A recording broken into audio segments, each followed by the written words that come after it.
Hello and welcome to the Museum of La Rama. We are pleased to be able to accompany you on your visit to our museum.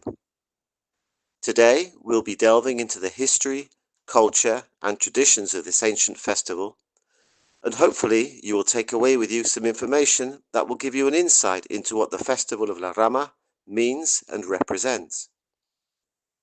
Before we start the visit, may I just ask you to stay in this small entrance hall. The Fiesta of La Rama is celebrated every year on the 4th of August as part of the festivity of Our Lady of the Virgin of Las Nieves.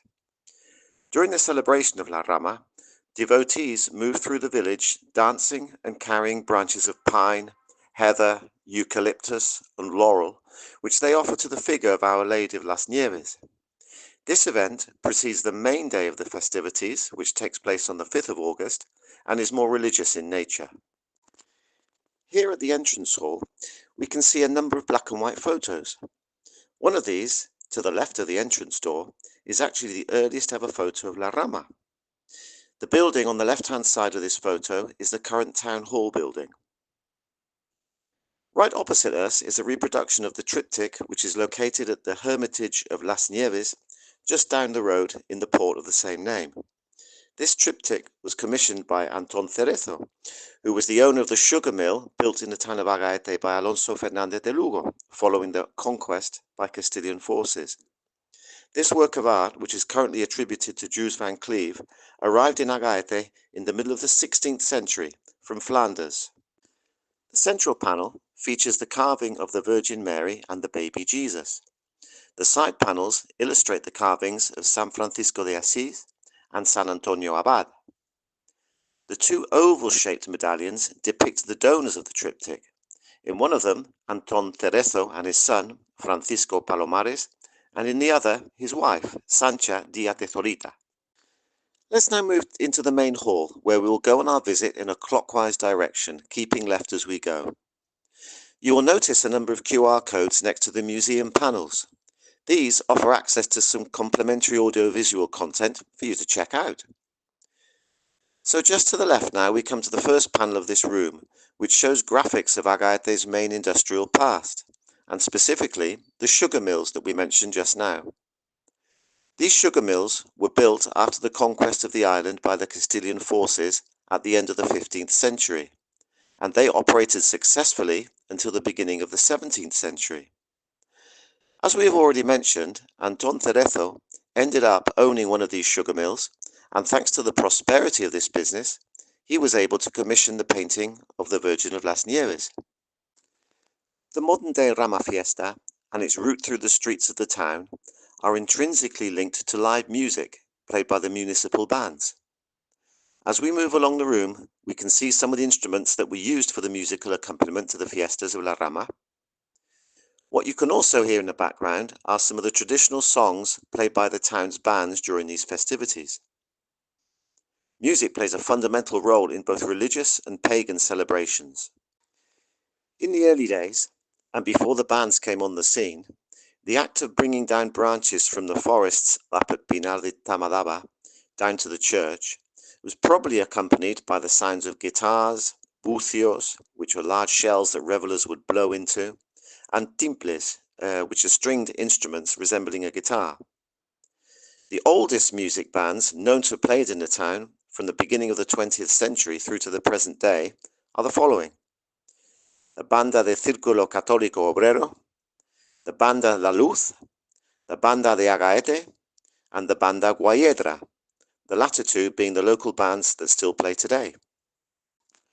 Specifically, the Banda de Agaete was formed in the second decade of the 20th century. Then, years later, some of the musicians left that band and founded the Banda de Guayedra. Both the bands of Agaete and Guayedra are very popular in Gran Canaria and take part in many festivities all over the island. Finally, it is interesting to note that in addition to the music bands, it has been customary for military bugle and drum bands to take part in the religious events of the Fiesta of Our Lady of Las Nieves. From 1970 onwards, and for a time, the bugle and drum band belonging to the parish, known as the priest's band, also took part, and this band was directed by and made up of Agaete-born residents. Let's now move on to the next section of our tour, keeping to the left, where we can see some oversized cardboard heads called papahuevos. These are, without doubt, one of the most peculiar and eye-catching elements of the fiestas. The papahuevos are the protagonists of the street dancing. They literally tower above the crowd, swaying to the rhythm of the music and provoking laughter and sometimes a little fear in some of the children. Everything suggests that the first papahuevos of Agaete date back to the end of the 19th century, when Juan de Armas Merino made several papahuevos for the municipality. Decades later, this work was continued by César Expósito de Rosario, who made a total of 19 papahuevos, including the one known as La Pupula. Years later, it was Cirilo Tadeo who was in charge of touching up and preparing the papahuevos for the fiestas. And following this, José de Armas Medina, an experienced sculptor from Agaete, would add a different touch. It can be said that it was from this date when the papahuevos of Agaete acquired a new dimension, representing for the first time popular real-life characters from the town. From 1992 to the present day, it was Rosendo Martín who took over, continuing the tradition started by José de Armas of representing people from the village. The papahuevos exhibited in this section are, from left to right, El Negro, La China, Maggie, a highly popular American lady who lived in Agaete for several years, and lastly, the Clown. Moving on, the next panels in the museum are dedicated to the three dances, La Diana, La Rama, and La Retreta. All three take place currently on the 4th of August. The day kicks off early in the morning with the dance of La Diana at 5 o'clock. It should be noted that the word Diana refers to the military alarm call played first thing in the morning at barracks to wake soldiers up. In days gone by, the aim of La Diana call was to wake up the villagers so that they would go up to the pine forest to pick up the branches with which they would later dance. Nowadays, the villagers and visitors anxiously congregate outside the town hall, waiting for a single firework to shoot up into the sky, bang on time. The sound of the rocket coincides with the band starting to play, and the crowd starts jumping and dancing. At La Diana de Agaete, the musicians of the band perform many different songs, including Aromas de Higuera, Entre Naranjos, Aurora Feliz, El Quinto Levanta. The next panel shows images of the villagers picking up branches in the Tamadaba pine forest to form the clusters to dance with. According to some elderly residents, the sound of shells in the streets from the village signaled the beginning of the climb to the pine forest to collect the branches. Once they had been picked up, they were brought down and left in one of the back streets of the village, in a little alley called La Rama, where they were picked up by pilgrims who, in turn, and to the sound of the band's music, carried them down to the port area of Las Nieves and offered them to the Virgin.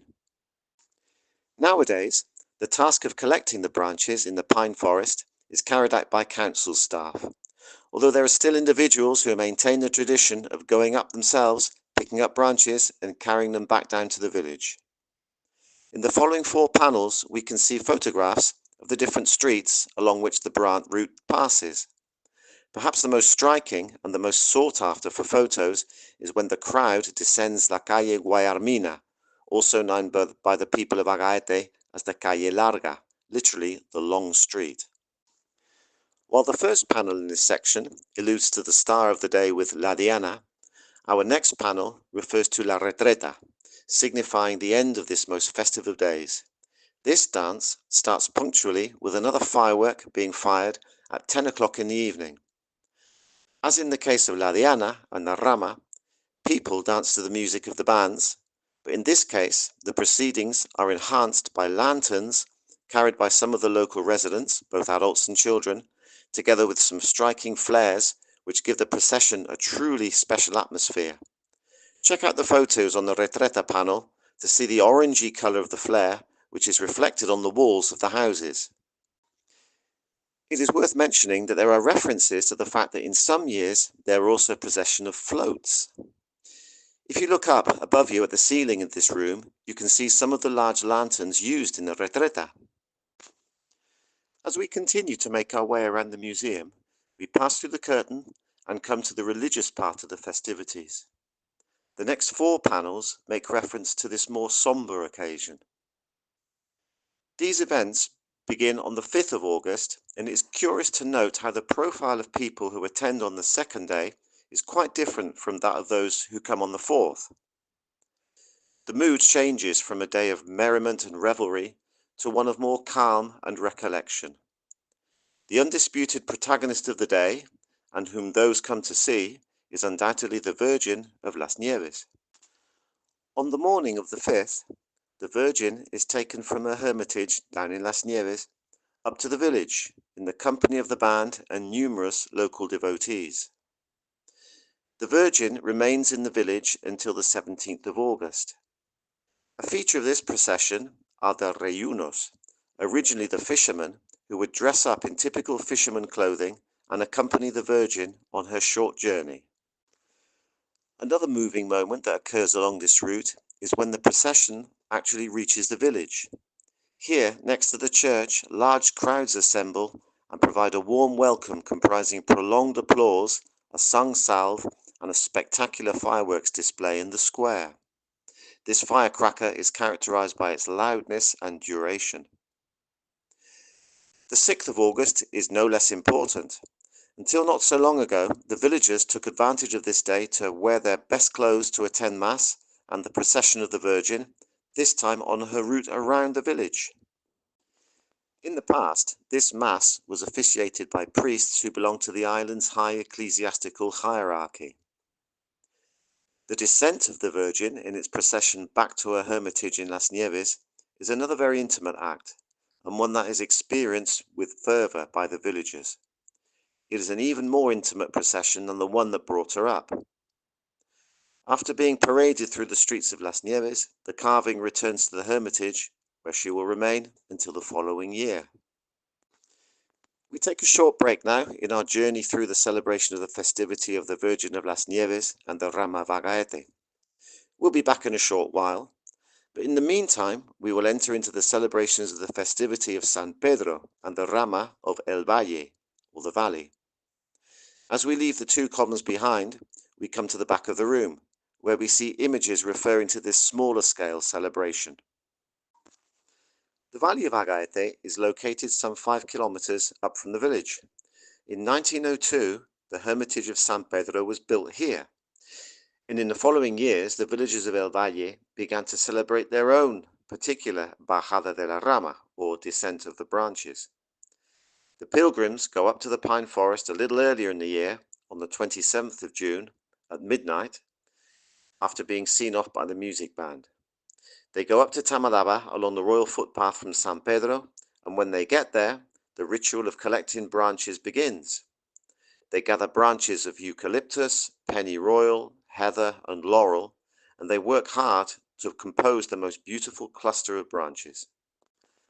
The pilgrims stay there until the early morning, and then, proudly brandishing their branches on their shoulders, they begin the descent back down to the valley, where their family and friends await them at the Era del Molino to offer them a warm, refreshing broth. After a short break, the first strains of the music band can be heard at 10 o'clock in the morning in the Era del Molino. The dance of La Rama of the valley begins and slowly makes its way through the streets of the neighborhood of San Pedro. On their way to the hermitage of the same name, the pilgrims offer their branches to the saint.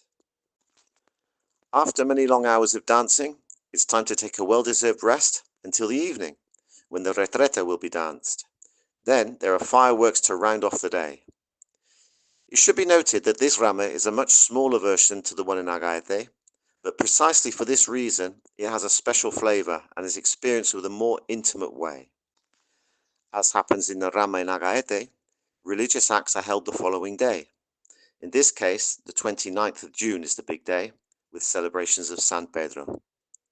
After Holy Mass is held at the Hermitage, the carving of the saint is taken out to the procession along the main streets. It also finishes with a thunderous bang of fireworks. You'll notice a number of large-sized shells in several of the photographs. These constitute another peculiar element of the fiestas, as they contribute to the many different sounds that resonate throughout the celebrations. The shells are used to herald important events, such as the arrival of the Virgin of las Nieves to the church, or that people are coming down from the mountains carrying their branches. After this short parenthesis and our diversion to the Rama and the festivity in the valley, we return to the Virgin of las Nieves. We now leave the small end room, passing the columns once more, and return to the main room. Look up again at the ceiling, and you'll see some small and colourful flags, a clay bernagal pot for the cucaña pole, and a cannon, all hanging above you. All of these are characteristic elements of the fiestas. The colourful banderillas that adorn the streets are one of the decorative elements par excellence of the fiestas. Until a few years ago, the cannon was fired from Las Peñas mountain to announce the fiestas. It was loaded with gunpowder and newspaper, which, when fired, was scattered all around the village in small pieces, accompanied by the smell of gunpowder. The cucaña poles, meanwhile, are an exponent of the children's games from yesteryear. It was customary to fill the pots with sweets so that the children, pole in hand, were encouraged to break it. In addition to this game, there were also sack races, ribbon races, swimming competitions, fishing, and light vessel regattas, among other activities. These panels contain images and information about the days of the fiestas, including the street decorations, the games and entertainments, especially designed for children, the role of the rockets and fireworks, the floats and processions, and also the street dancing. All of this forms, or has formed, part of the idiosyncrasy of the fiestas and brings back unforgettable moments experienced over the years. We go back past the curtains and take a look here at the two trolleys in the museum, which are highly characteristic of these and the rest of the island's festivals. These are the nugget trolleys, in this case of a company called La Mollera.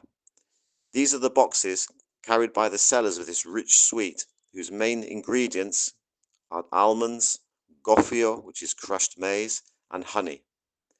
In Agaete, it would be inconceivable to be walking through the streets and not see these stalls where the locals buy these great delicacies to take home and share with their families. Between the two nugget trolleys is an image associated with the many fairgrounds that frequented this and other festivals on the islands. In the middle is the famous roulette wheel, which attracted many people keen to win some money. Come and have a look now at the panel that is just to the right of the roulette wheel and explains everything about the Tamalaba pine forest. If you come up close and look through these tiny windows, you will glimpse the stunning Tamalaba massif in the distance. These are the mountains where the pilgrims head in order to collect their branches on the eve of the fiesta. The spinning panel that you're now standing next to has images of Rama celebrations elsewhere around Gran Canaria.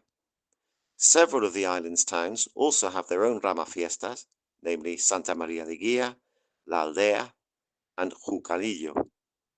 La Rama in Agaete has also inspired other districts and villages to include a Rama fiesta as part of their festivities.